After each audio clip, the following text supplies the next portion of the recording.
Vem cá, o que é isso aqui? Isso é uma fruta chamada atemoia.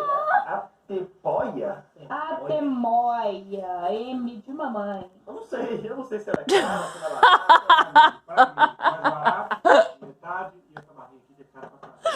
Ele não, ele tá coçando a barriga.